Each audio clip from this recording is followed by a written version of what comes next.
मुझे एक दो दिन कबल अफवाज पाकिस्तान के एक तर्जुमान की प्रेस कॉन्फ्रेंस जो गालिबन 3 घंटों पर मुहित थी और कुछ पता नहीं चला कि 3 घंटे में उसने कहा क्या है। इतनी फसाहत और बलागत के साथ बात कर रहा था।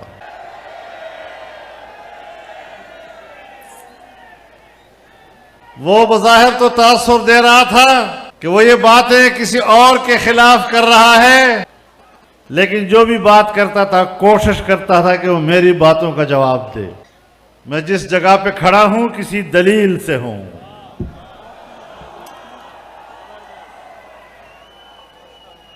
मैं यूं ही दस्त गरेबान नहीं जमाने से।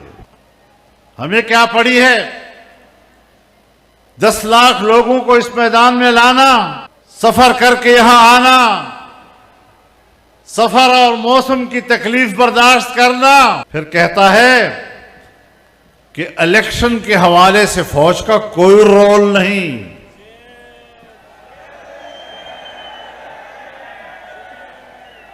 मैं भी आपको बताना चाहता हूं,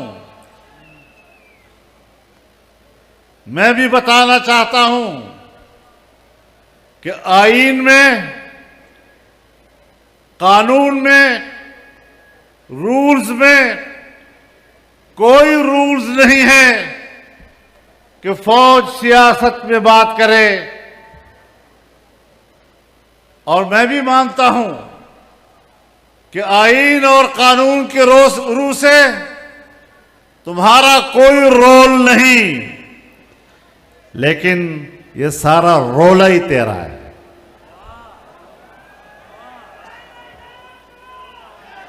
ये रोला तेरा है।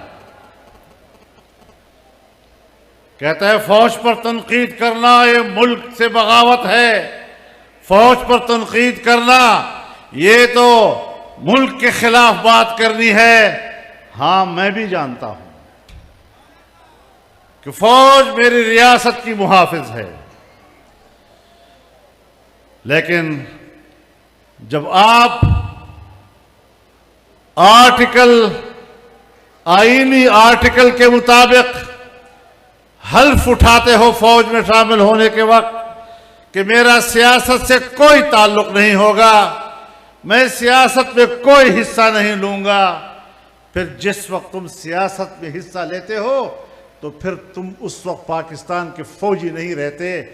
इसलिए मैं तुम पर तनकीद करता हूं।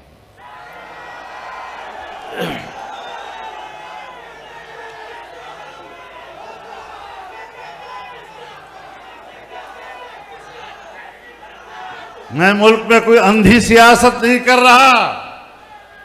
मैं मुल्क के आर्मी चीफ को भी जानता हूं, ISI के चीफ को भी जानता हूं, मैं मुख्तदरा को भी जानता हूं।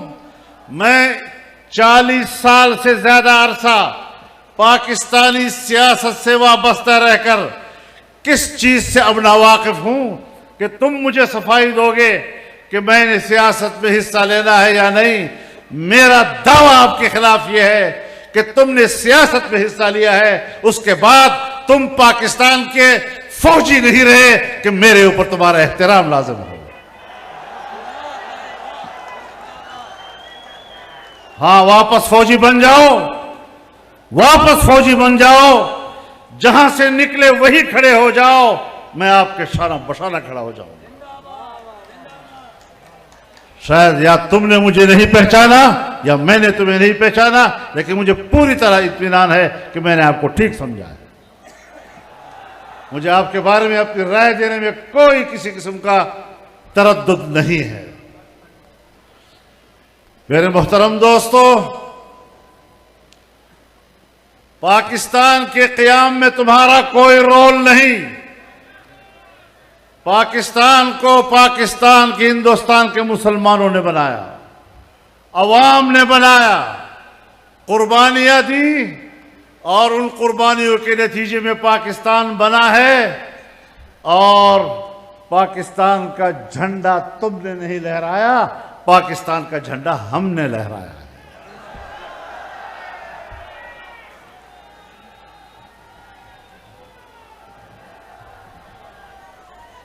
पाकिस्तान जब बना है तो तुम्हारा किरदार पाकिस्तान को तोड़ने में है, पाकिस्तान को बनाने में नहीं है।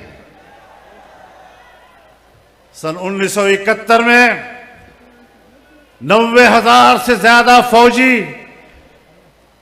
एक हिंदू के सामने सरनगू हुए।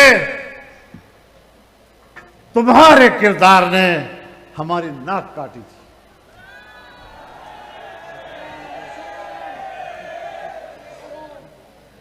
तुम्हारे किरदार ने कौम के सिरों पर जिल्लत और रुसवाई का टोकरा रखा था। हम भी आपको जानते हैं और आप भी हमें जानते हैं।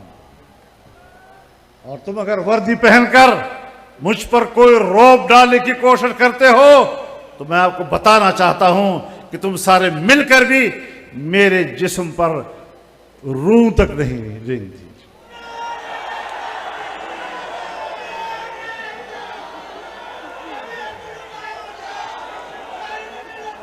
मामलात को ठीक करो।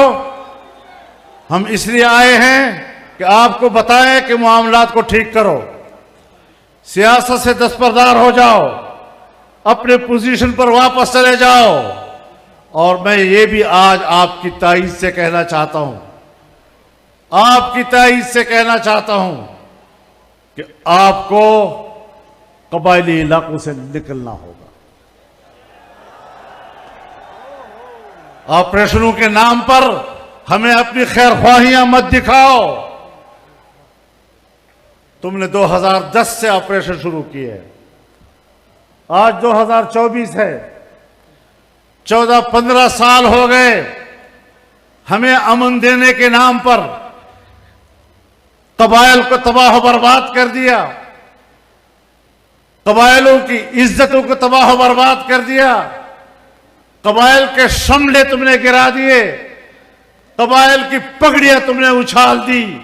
ये तो जमीयत उलमा इस्लाम थी जिसने कबाइल का जरगा बनाकर, कबाइल का नुमाइंदा बनकर अपना मौक़िफ़ दिया था। और हमारा गुनाह यही था कि आपने जब पीपल्स पार्टी की हुकूमत थी 2008 के बाद, आपने कबायली इलाकों में ऑपरेशन का फैसला किया और मैंने कहा कि यह हिकमत अमली ठीक नहीं है। मेरा यही गुनाह था।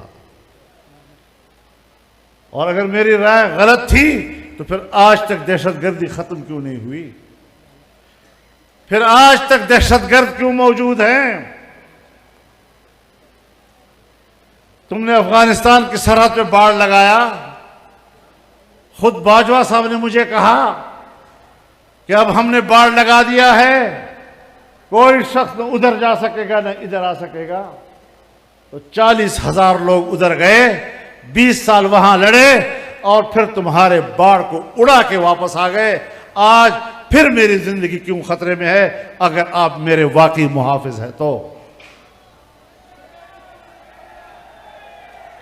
अगर आप मेरे मुहाफिज हैं तो आज फिर क्यों मैं उस मुश्किल से गुजर रहा हूं?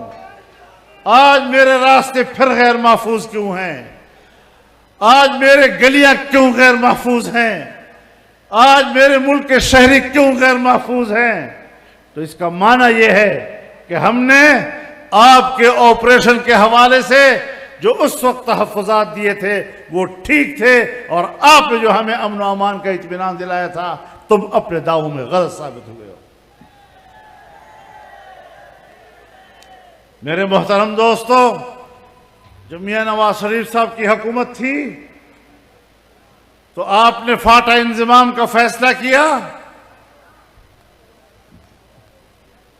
मैंने हर फोरम पर दलाइल दिए, मैंने पार्लियामेंट में दलाइल दिए, मैंने तुम्हारे साथ मखसूस मीटिंगों में दलाइल दिए कि तुम इंज़िमाम का फैसला करना गलत कर रहे हो, ये इस वक्त सही नहीं है, आपको मुश्किलात पेश होंगी, अफगानिस्तान के साथ मामलात बनेंगे। लेकिन हमारी बात नहीं मानी गई और हमारा गुनाह यही था कि हमने एक ऐसी बात आपसे कही जिसको आपने हमारे साथ मीटिंगों में तस्लीम किया, और फिर जब आप मान गए मेरे साथ मेरे साथ 4 पॉइंट्स पर इत्तेफाक कर लिया तुम लोगों ने, तो फिर क्यों मेरे पास पाकिस्तान के अंदर ड्यूटी देने वाला एक अमरीकी अफसर मेरे घर खुद क्यों आया? फिर वो मुझे क्यों पूछता है कि आप क्यों मुखालफत कर रहे हैं? फिर वो मुझे क्यों कहता है कि आपको इंतजाम करना पड़ेगा? अब मैं ये फैसला आपका मानूं या तुम्हारे अकाउं का मानूं? मेरा गुनाह यह था कि मैंने फैसले से इख्तिलाफ राय किया था और मैंने आपसे कहा था कि जो कुछ तुम कर रहे हो वो गलत कर रहे हो। आज जाओ, आप खैबर पख्तूनख्वा के लोग बेहतर तौर पर फाटा के हालात का जायजा ले सकते हैं। आप बताएं कि फाटा की सूरत हाल अब क्या है।